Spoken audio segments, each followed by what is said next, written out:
සම්පකාර සමිතික අධ්‍යක්ෂ මණ්ඩල සමාජිකයෙක්ද? ඔබට සම්පකාර ක්‍රමයේ සම්පකාර දර්ශනය පිළිබඳ අවබෝධයක් තියෙනවද?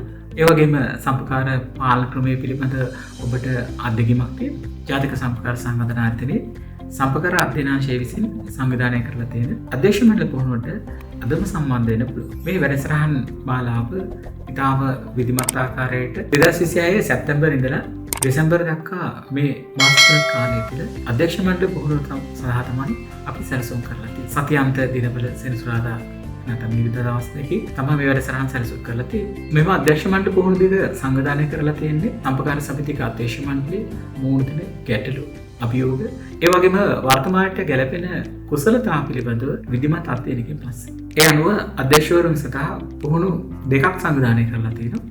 පළවෙනි වැඩසටහන අධ්‍යක්ෂවරුන්ගේ මූලික දැනුවත් කිරීම වැඩසටහන. දෙවෙනි වැඩසටහන සම්පකාර සමිති අධ්‍යක්ෂවරුන්ගේ කාර්යභාරය සහ වගකීම් පිළිබඳව වැඩසටහන. මෙම වැඩසටහන් දෙක සිංහල සහ දෙමළ යන මාධ්‍යයන් දෙකෙන්ම ප්‍රාප්ත වෙනවා. මෙම වැඩසටහන් වලදී මූලික වශයෙන් අපේක්ෂා කරන්නේ සම්පකාර දර්ශනයේ, සම්පකාර ක්‍රමයේ, සම්පකාර නීති රාමුව, සම්පකාර සමිතියක මෙහෙයුම් කටයුතු සිදු වන ආකාරය වගේ විශේෂීකරණ ආවරණය වෙන්න තමයි මේ වැඩසටහන සකස් කරලා තියෙන්නේ. මෙව පුහුණු වැඩසටහන සඳහා ආහාර පාන, නවාතැන් සහ සියලුම පහසුකම් සහිත ඉතාම සාධාරණ මුදලකට තමයි පාඨමාලාව පැවැත්වෙන්නේ. ඒ වගේම අපගේ සම්පකාර ඉස්කෝලේ YouTube නාලිකාව සමග එක් වෙලා මේ පාඨමාලා ගැන ඒ වගේම අපේ වැඩසටහන් පිළිබඳව සම්පකාර දැනුම බෙදා හදා ගැනීම සඳහා එකතු වන්න කියලා ආරාධනා කර සිටිනවා.